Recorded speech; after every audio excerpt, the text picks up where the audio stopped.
ইরানের সঙ্গে 21 ঘন্টার ম্যারাথন আলোচনা শেষে কোনো চুক্তি ছাড়াই পাকিস্তান ত্যাগ করেছে যুক্তরাষ্ট্র।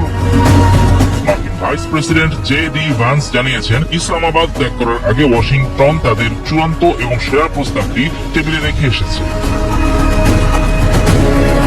এক সংবাদ সম্মেলনে ভান্স বলেন, দুঃসংবাদ হলো আমরা কোনো সমঝোতায় পৌঁছতে পারিনি। আমরা সদিচ্ছা নিয়েই আলোচনা করছিলাম এবং আমরা এখানে একটি অত্যন্ত সহজ প্রস্তাব বা বোঝাপড়ার পদ্ধতি রেখে যাচ্ছি, যা আমাদের চূড়ান্ত ও সেরা অফার। এখন দেখা যাক ইরানিরা তা গ্রহণ করে কি না।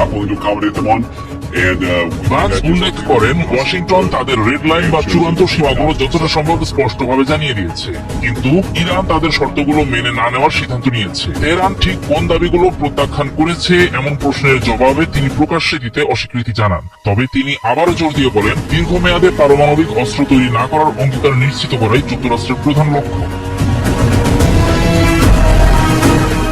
অন্যদিকে ইরান জানিয়েছে, যুক্তরাষ্ট্রের অতিরিক্ত চাহিদার কারণেই এই আলোচনা ব্যর্থ হয়েছে। সংবাদ মাধ্যম প্রেস টিভি জানিয়েছে, হরমুজ প্রণালী, ইরানের পারমাণবিক অধিকার এবং অন্যান্য মূল বিরোধপূর্ণ বিষয়ে যুক্তরাষ্ট্র মাত্রাতিরিক্ত চাপ দেওয়ায় কোনো রূপরেখা তৈরি করা সম্ভব হয়নি। আলোচনার দ্বিতীয় দিনে ইরানি কর্মকর্তারা যুক্তরাষ্ট্রের বিরুদ্ধে অতিরিক্ত এবং বেআইনি দাবির অভিযোগ তোলেন। এমন অচলাবস্থার পরও আলোচনা প্রক্রিয়া বা চলমান যুদ্ধবিরতি শেষ হয়ে গেছে বলে কোনো পক্ষই ঘোষণা দেয়নি। আগের প্রতিবেদনগুলো থেকে জানা যায় যে মূল বিষয়গুলো অমীমাংসিত থাকলেও এই ব্যর্থ ম্যারাথন পর্বের পর নিচের পর্যায়ের কারিগরি যোগাযোগ এবং কূটনৈতিক প্রচেষ্টা অব্যাহত থাকতে পারে।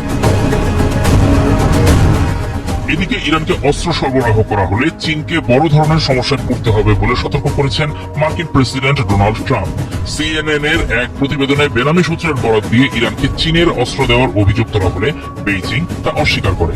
এর প্রেক্ষিতেই ট্রাম্প এমন হুঁশিয়ারি দেন। মার্কিন প্রেসিডেন্ট আরো দাবি করেন, যুক্তরাষ্ট্র এরই মধ্যে হরমুজ প্রণালী পুনরায় উন্মুক্ত করার কাজ শুরু করেছে। তিনি বলেন, মার্কিন মাইনসুইপার গুলো সেখানে কাজ করছে, প্রণালীটি পরিষ্কার করা হচ্ছে। সেন্টকম জানিয়েছে, মার্কিন নৌবাহিনীর ডেস্ট্রয়ার ইউএসএস ফ্র্যাঙ্ক ই পিটারসন এবং ইউএসএস মাইকেল মার্ফি এই মিশনের অংশ হিসেবে প্রণালী অতিক্রম করে আরব উপসাগরে অবস্থান করছে। তবে ইরানি সামরিক মুখপাত্র ইব্রাহিম জোলফাগারি হরমুজ প্রণালীতে যুক্তরাষ্ট্রের মাইনসুইপিং অভিযানের দাবি অস্বীকার করেছেন।